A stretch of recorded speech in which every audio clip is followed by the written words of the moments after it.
You are 24. Ryan gets his first real raise from $38,000 to $43,000. It feels huge, the biggest number he's ever seen next to his name on a pay stub. That same week, he upgrades his apartment, one bedroom instead of a shared place, $200 more a month. He tells himself he earned it. Technically, he did.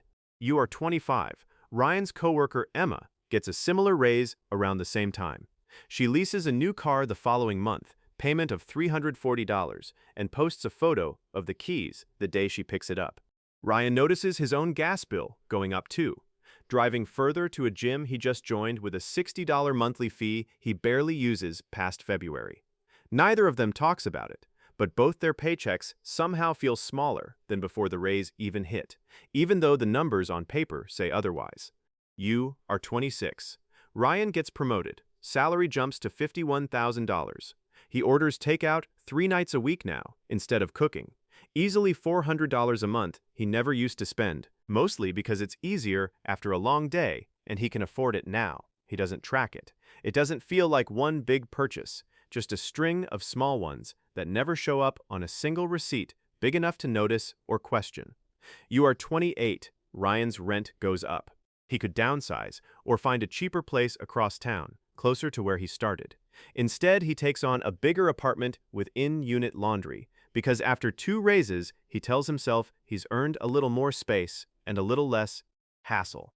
Emma does the same thing that same year, moving into a place with a doorman and a gym in the building, nicer than anywhere either of them lived growing up. Both of them are making more money than they've ever made in their lives. Both of them still feel tight by the 3rd week of every month, checking their balance before buying groceries like nothing has changed at all. You are 30. Ryan gets a $9,000 raise, the kind of number that makes him sit for a second and actually feel it. On paper, that's real money, life-changing money, if it were saved and left alone. Within 4 months, it's gone, absorbed into a nicer car lease, a few more dinners out with friends, a subscription he forgot he signed up for and never bothered to cancel. He checks his savings account out of curiosity one night, scrolling back through months of transactions. It's barely moved in 2 years, despite 3 raises during that same stretch. You are 31. Ryan sits down one weekend and actually looks at the math for the first time in his life. He pulls up every raise he's gotten since he was 24, adds them up on a notepad next to his laptop. Total increase, almost $19,000 a year more than when he started working. Then he pulls up his savings account, braces himself, and looks at the real number. It's grown by less than $2,000 in that same stretch. Somewhere between the raises and the account, almost all of it quietly disappeared into a slightly better version of the exact same life he was already living. You are 32. Ryan makes a decision most people never make, sitting at his kitchen table with the numbers still open in front of him. Every time his salary goes up from now on, he moves the entire increase into his brokerage account automatically, the same day it hits, before he ever sees it sitting in his checking balance. His lifestyle stays exactly where it is. Same apartment, same car, same weekly routine. Only the number in the account moves, quietly, in the background, where he can't accidentally spend it. You are 34. Ryan gets another raise, $6,000 this time, and barely registers it in his day-to-day life. He doesn't feel it at all, because it never touches his spending money in the first place, redirected before it ever reaches his hands. Emma gets a similar raise that year and upgrades her car again, this time to something nicer than the last one, leather seats and a longer warranty. She mentions it at lunch, genuinely excited, showing him photos on her phone. Ryan says congratulations and means it. He doesn't mention what he did with his own raise. Nobody asks, because nothing about his life looks any different than it did a year ago. You are 37. Ryan's account crosses $210,000, a number that would have seemed impossible to him back at 24.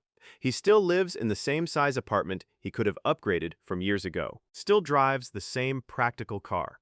A friend visiting for the weekend, glancing around the apartment, asks why he doesn't get somewhere nicer, now that he's clearly doing well at work with all these promotions.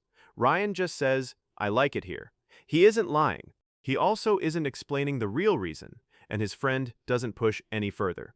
You are 40. Ryan gets his biggest raise yet, $14,000 in a single year after a director-level promotion he'd worked toward for years.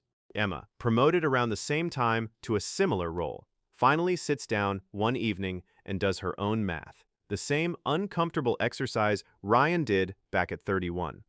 She realizes she's made almost $70,000 more over the last decade than when she started, and her savings account has grown by less than a tenth of that number. She calls Ryan that week, half laughing, half panicked, and asks him flat out how he actually does it, how his life looks so calm despite the same career trajectory. Ryan tells her the truth. "I stopped letting my life catch up to my income. Every raise goes straight to the account before I ever see it as spending money. If I never see it, I never miss it." Emma goes quiet on the phone for a second, long enough that Ryan checks to see if the call dropped. Then she says, "That's it? That's the whole trick?" "That's the whole trick," Ryan says. "The hard part isn't the money. The hard part is not letting yourself feel richer every single time you technically are." Here's the part almost nobody wants to hear. A raise doesn't make you wealthier by itself. It only gives you the option to become wealthier, or the option to simply feel richer for a few months until your spending quietly rises to meet it, dollar for dollar. Most people take the second option without ever realizing they made a choice at all.